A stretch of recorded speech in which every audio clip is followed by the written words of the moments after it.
Hey, Cliffo here at Sydney Motorsport Park. I'm here with Tom Edwards. Hello, I'm Tom Edwards, and I just want to thank Cliffo and all the crew for always waving green.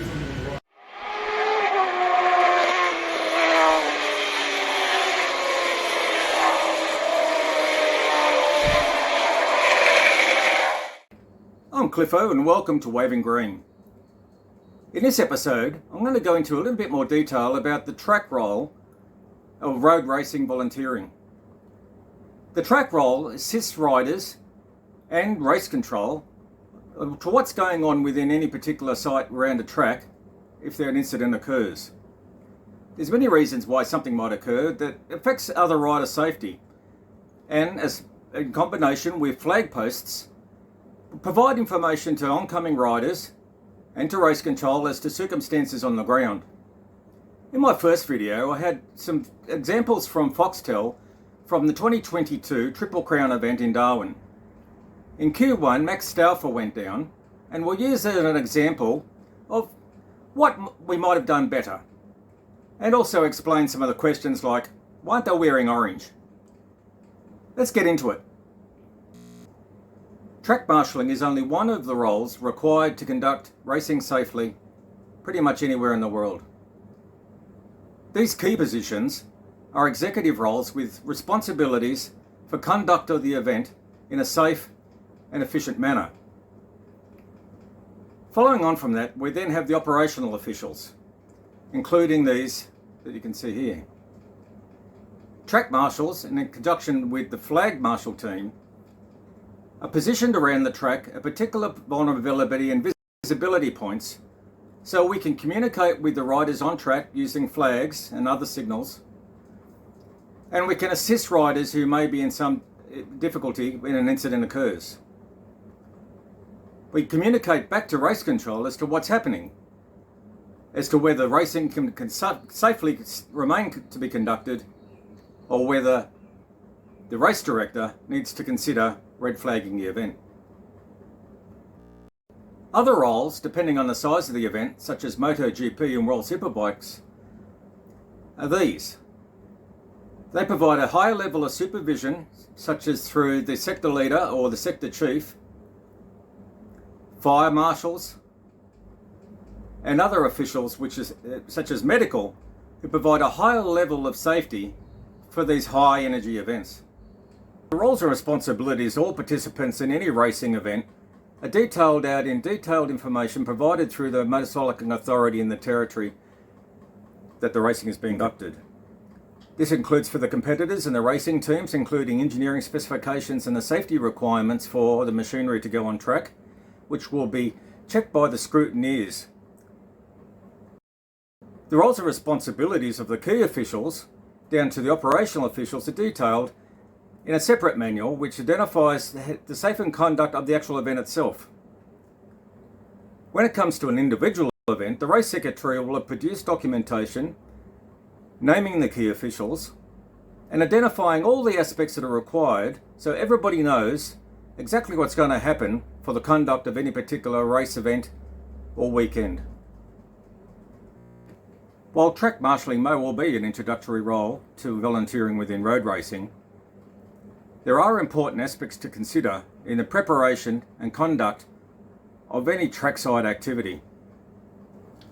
Things to consider are for the entire track response team to rehearse exactly who goes where, who takes what out onto the track and therefore also brings it back, how they're going to access the track, such as over safety fences, tyre walls, or around airbags.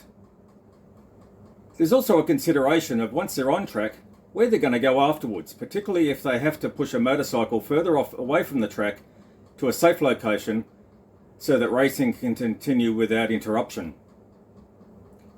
The basic mantra is get out, get it done, and get back safely. Before even going anywhere near the track marshal team requires a means of communication to race control, usually on the same circuit as the flag marshals, so that there's a common scenario and understanding of who's doing what within an incident sector. Individual track marshals require safety equipment such as long sleeve shirts and trousers, decent footwear, and gloves. They may need to take out lifting straps or a lifting bar to be able to shift a motorcycle, particularly out of gravel or sand traps. A fire extinguisher needs to be available, and if taken trackside, needs to be returned back again after a response onto the track. Broom, absorbent dust, and absorbent pads may be required to soak up oil or fuel that may have spilt onto the track, but this will usually be at the direction of race control once an event has been red flagged, given that there is a risk on the track for a lack of adhesion. Particularly at larger events and where a medical response team is also co-located at the various locations around the track, a medical bale may be taken out.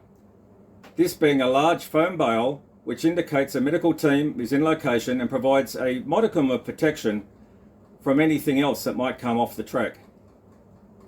That also needs to be returned off the track after an incident is concluded. Each individual track member needs to protect themselves from the elements. In Australia, we call this slip, slop, slap, where we slip on a long sleeve shirt and trousers, we slop on sunscreen, and slap on a hat and sunglasses. Solid footwear that is going to be able to protect against any sharp objects that may be around a crashed motorcycle are important, as well as hearing protection, worn throughout the event, as high energy noises from the machinery are produced. While most events will provide cold water and some sort of meal during a long day, individuals may wish to take out additional food or water or some preferred drink to be able to maintain additional hydration or energy supplementation during a very long day. Phillip Island is particularly notorious for changes in weather within a given day. So volunteers working trackside should have available cold and wet weather gear options to cater for changes in the weather, particularly over a long day. Other optional equipment that individuals may wish to take with them include a whistle to attract the attention of riders who perhaps need to be directed to go towards a tyre wall, or spectators that have crossed the fence and need to go back. Binoculars to be able to read a bike number before going trackside, if that is a preferred way of doing business. I'm always surprised how many people don't bring the means of making coffee trackside throughout a very long day, so I always take a thermos or a vacuum flask with hot water and instant coffee sachets, and some sort of means to take notes. Might be a note about a particular incident. You may have observed such an unsportsmanlike conduct, and the taking of notes of the bike numbers may assist for later investigation and penalty. So I've just spent the last few minutes detailing all the preparations that a track team may require before they even go trackside. Let's have a look at some of the reasons why they may need to go trackside and what they do once they get there. Reasons for a trackside response include that a bike has gone down. It may be that the bike is still rideable and we can assist the riders to get the bike back onto its wheels and restarted and away back into the event. Track marshals assisting riders to restart their bikes, and riders are usually pretty keen to continue with the competition, should give the riders a short period of time, maybe 5 seconds, 10 seconds, to get the bike restarted.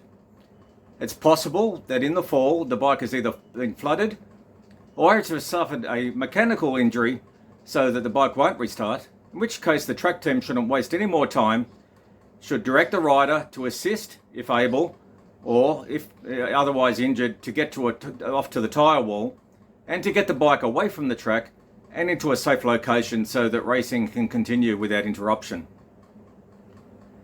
A bike might have stopped. It might be mechanical, might have run out of fuel, or for some other issue such as a chain being lost, in which case the track team will go trackside and assist the rider to get the bike into a safe location. Under any circumstances, the track team needs to be covered by the associated flag post under a yellow flag. Under that arrangement, the flag post preceding their sector will hold a stationary yellow flag to warn oncoming riders that there is an incident ahead that they need to be cautious of, with a waved flag at the just preceding the site of an incident, so that riders are aware that the sector they're now entering has some problem. Whilst under yellow, they can continue to move at speed, but are not allowed to overtake under any circumstances, as this is an offence which can cause a race penalty. Whilst trackside, the track team must always watch oncoming traffic. The race has not been concluded or stopped, and although riders must not overtake within the under yellow sector, it's possible that they may also crash into the same site as the incident being responded to. If something has caused one rider to crash, it may cause others to come in on pretty much the same line. So track teams must always be aware of the traffic that's still going around on track. Once out there, their time must be short. They must make their way onto the track by the shortest route. This may be difficult depending on the conditions at the tyre wall or behind airbags, but they should try and take the shortest route out to the incident and back off the track so as to limit their time on the track. When attending to a fallen rider, it is imperative that track masters do not touch the rider. That is the responsibility of ambulance crews or medical teams in location. It is our responsibility to report to race control on the condition of the rider if necessary, so that the race director can red flag the event if a medical response is immediately required. If a medical team is in location, such as at MotoGP or World Superbikes, they will attend to the rider. Track marshals should never touch the rider, as it is possible that they may cause further injury by unintentionally touching them without due consideration. As I've mentioned before, it is imperative that all equipment taken trackside must also be brought back after the incident. So if we run through a scenario where a bike has gone down into a corner, the flag team will immediately put out a waved yellow flag, with the preceding flag post putting out a stationary yellow flag. This will indicate to oncoming riders that they are coming into an area where there is an incident they need to be aware of. The post after an incident will put out a waved green flag. This will indicate to riders that they are clear of the hazard area and that racing can resume, including overtaking. A track team may be deployed under the conditions that I've explained, such as a fallen motorcycle and rider or a mechanical. And having gone onto the track, they may be able to provide further information that's not available by the flag team to race control. This may include the bike number, which will give an indication of the rider and their team should the incident be serious.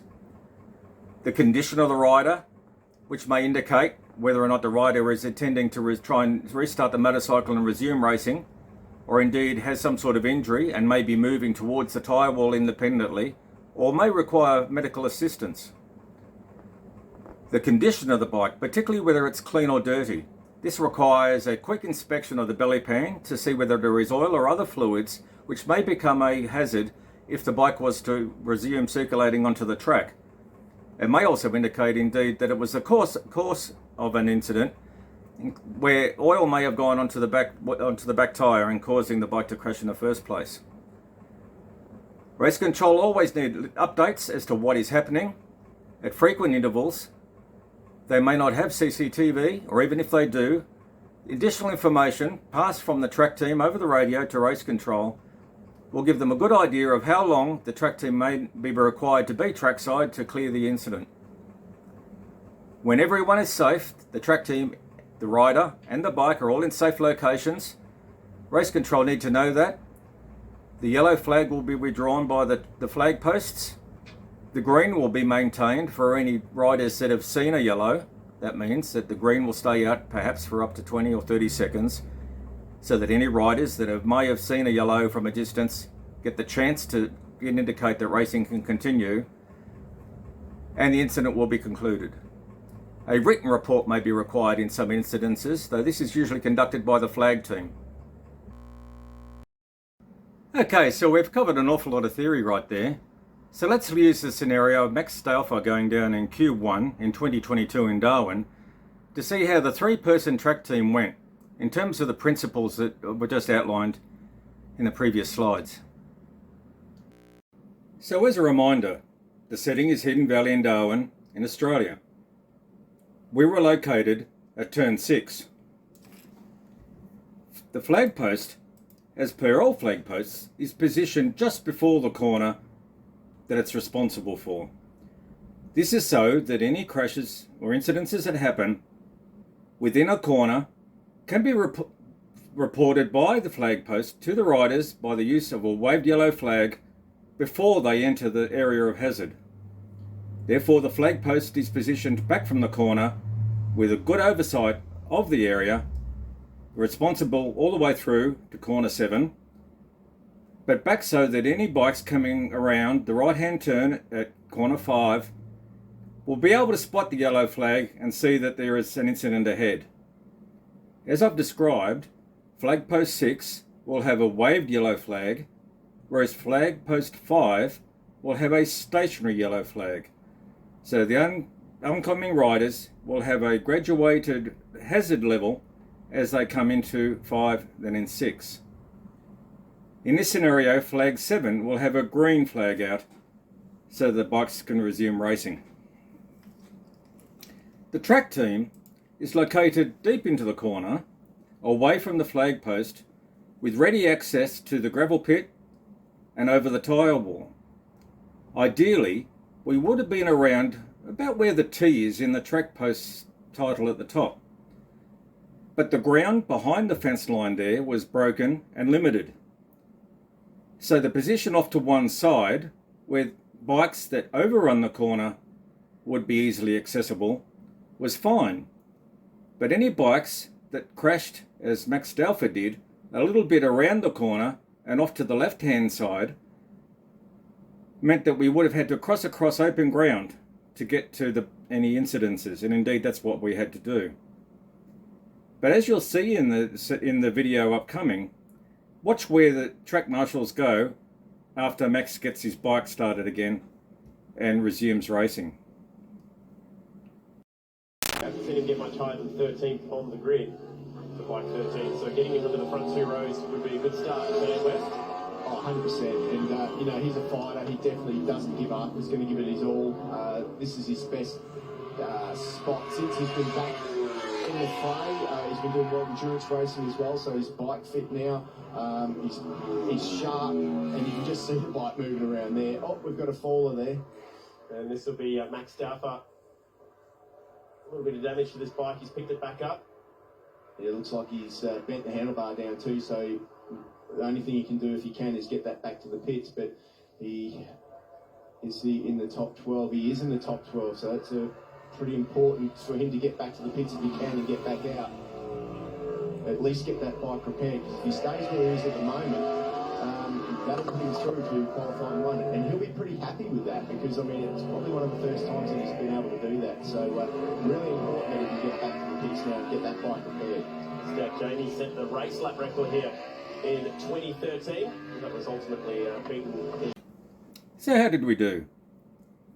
Well, the rehearsal was fairly limited. It was the second day of the event, and the team had only just come together after making some changes overnight. We did work out who went where. We also understood what we took out with ourselves, and we noticed that there was a lifting strap that went out but wasn't used and was recovered and returned at the end of the event. But you'll notice that only one member is wearing gloves, and in fact they're my gloves. Gloves weren't available immediately in the morning, but they were provided shortly thereafter, so in later incidences we all had gloves.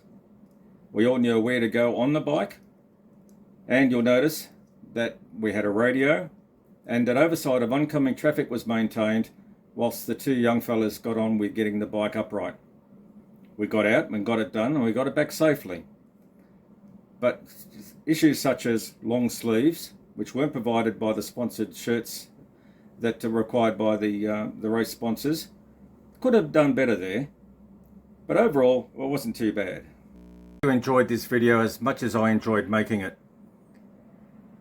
As always, I need to acknowledge Motorcycling Australia, the Australian Superbike Championship, sponsored by My Bike Insurance and Motul, and acknowledge the clip of Max Stauffer at the 2022 Triple Crown event in Darwin, accessed from KO Sports, a Foxtel subsidiary. My next move is the World Superbike Championship at Phillip Island next weekend, featuring the first round also of the Australian Superbike Series. I hope to see some of you there. But until then, keep the shiny side up.